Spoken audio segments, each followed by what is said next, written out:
किंचिलेख वनांचल वन विभाग जंगल नष्ट कौन रही सत्यता। गजपति जिला महेंद्र वनांचल अंतर्गत किंचिलेख वनांचल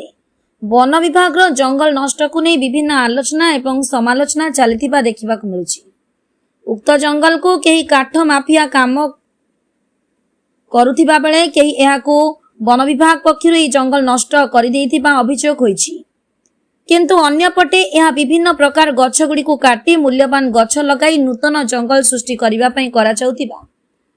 स्थानीय अंचलवासी तथा लट्टी गाँ ग्रामवासी कहिथिबा देखिबाकु मिलुछि। एपरिक सेरे काम करथिबा लट्टी गाँ लोके यह केवल एक गुजब सृष्टि करा जाउछि बोली निजर मत रखिछन्ति। एही नूतन जंगल सृष्टि करबा पई समस्त नियम को पालन करी प्राय 25 हेक्टर अंचल जगह चिन्हट करा जाइतिबा महेंद्र वनांचल रेंजर अमित सुब्रजित निजर प्रतिक्रिया प्रदान करिसन्ति। ब्यूरो रिपोर्ट प्रतिकार न्यूज। हम नरसिंह सबरा कोगा आमर लटिया बर्तमान इटी कोन करचंती एबे हमकु ए जगह आसीसु काम करतु। बर्तमान जो सुनिया को मिलला जो पूर्व गुटे चर्चा केन्द्र हेतला जे ए जगह रे चंदन काठ रक्त चंदन ए जो मूल्यवान काठ गुडा को काटी दे की बिक्री कर दिया गला आ निया लगे दिया गला बोली सुनिया मुझे तो आपन कोन कहबे ना आज्ञा सेटा मूल्यवान दिन सुनाए जातिला एटा टैंकी काट टिके एटा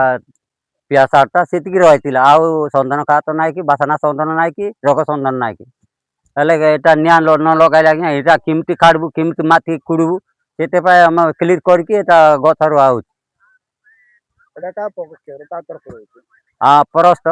डेप आसिले डेप कहले परस्त आसिले रेंजर भी आसिले समर्थ आसिकी एटी ए कले माने एटी किसी चोरी करी किसी गछ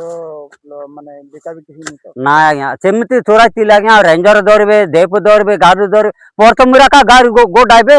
कुआड हमें बिक्री करबु सेरा मन बालकृष्ण पाड़ी आगे बर्तमान जो किचलिंग अंचल जो जंगल नष्ट कर दिया जाइए विभिन्न चर्चा आसूँ चंदन काठ रक्त चंदन काठ और मूल्यवान गछ गुड़ा काटी दि जाइए बिक्री कर दिया फरेस्ट से निया लगे से सत्यता को मिटेगा चेष्टा कर काठ गुड़ा भी प्राय गाँव लोग किसी नहीं जाए गाँव पाख मान गोटे प्रचार चलती तो सर कौन कहे आप गाँ निकट ये सब मिछ कौन सी मूल्यवान गछ नहीं चंदन किबा रक्त चंदन किसी ना जहाँ थिला आग सरकार अमल रे थिला तितली तूफान रे गला सब सरकार नेले किंतु एबे किछि मूल्यवान गछ ना सरकार से भितर प्लांटेशन करने गछ कटिले काटिले माने छोट छोट गछ कौन कौन सब काटिले जाल काठ किए चार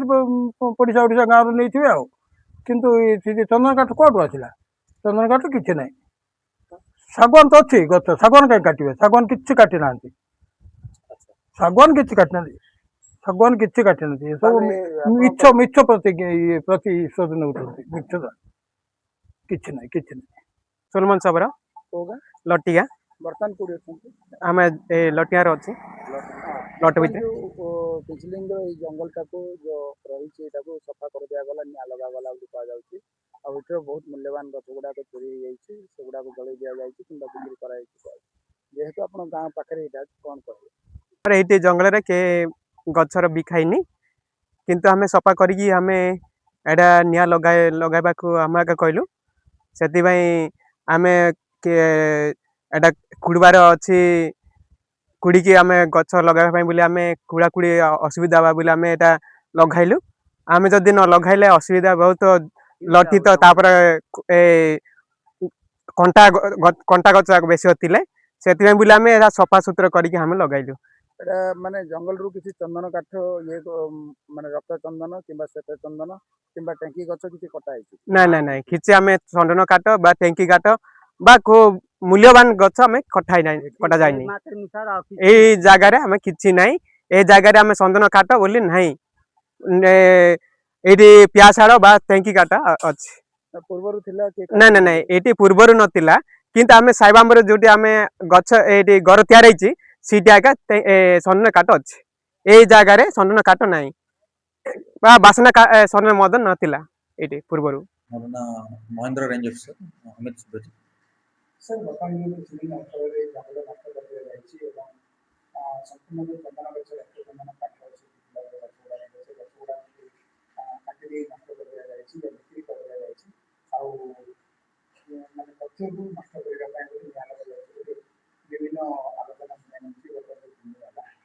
ଯେତେବେଳେ ଆମେ ଅଞ୍ଚଳ ପହଞ୍ଚିଲୁ ସେଗୁଡ଼ା ଜିନିଷ ଆମେ ଦେଖିଲୁ ତ ସାର୍ କ'ଣ ରହିଛି ସତ୍ୟତା ଆଉ କ'ଣ ପ୍ରକୃତ ବିଷୟ ସେଇଟା ଆକ୍ଚୁଆଲି ଆମର ଗୋଟେ ପ୍ଲାଣ୍ଟେସନ୍ ସାଇଟ୍ 2026ରେ ପ୍ଲାଣ୍ଟେସନ୍ ହେବାର ଜୁଲାଇରେ ପ୍ଲାଣ୍ଟେସନ୍ ହେବା ପାଇଁ ସେଇଟା ଆପ୍ରୁଭାଲ୍ ନିଆଯାଇଥିଲା। ଆଉ ସେଇ ପରିପ୍ରେକ୍ଷୀରେ ହିଁ ସେ ଜାଗାରେ ଆମର ପ୍ରି ପ୍ଲାଣ୍ଟିଂ ଅପରେସନ୍ସ ଯେଉଁଗୁଡ଼ା ଅଛି ସେ କାମ ଗୁଡ଼ା ଚାଲିଥିଲା। ଯେଉଁଟାକି ଆମର କ୍ଲାଇମ୍ବର କଟିଂ ହେଲା, ବୁସ୍ କ୍ଲିନିଂ ହେଲା, ସିଲ୍ଭିକଲଚରାଲ ଅପରେସନ୍ସ ଯାହା ବି ଥିଲା ସେଟାକୁ ଆମର ପ୍ରାଧାନ୍ୟ ଦିଆକି ସେ ଜାଗାରେ କାମ ଚାଲିଥିଲା। ତାପରେ ଏବେ ସେ ଜାଗାରେ ଫିଟିଂସ ମଧ୍ୟ କମ୍ପ୍ଲିଟ୍ ଚାଲିଛି ଆଉ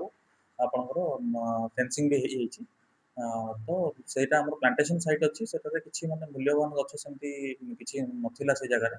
ନର୍ମାଲ ସେଠି ଖାଲି ପୋଲ୍ସ କିଛିଟା ନନ୍ ସାଲ୍ ପୋଲ୍ସ କିଛିଟା ଥିଲା ଆଉ କିଛିଟା କ୍ଲାଇମ୍ବର୍ସ ଆଉ ବୁସେସ୍ ଥିଲା ଯେଉଁଟାକୁ କ୍ଲିନ୍ କରାହେଇଥିଲା ଫିଟିଂକୁ ଏନାବଲ୍ କରିବା ପାଇଁ, ଗାତ ଖୋଳିବାକୁ ଏନାବଲ୍ କରିବା ପାଇଁ ସେଟାକୁ ସେଇ କାମ କରାହେଇଥିଲା ଡିପାର୍ଟମେଣ୍ଟ। ସାର୍ ଯେଉଁ ଗଛ ଗୁଡ଼ାକ ଯେଉଁ କାଟି ଦିଆଯାଇଛି ବିକ୍ରି କରିଦିଆଯାଇଛି କ'ଣ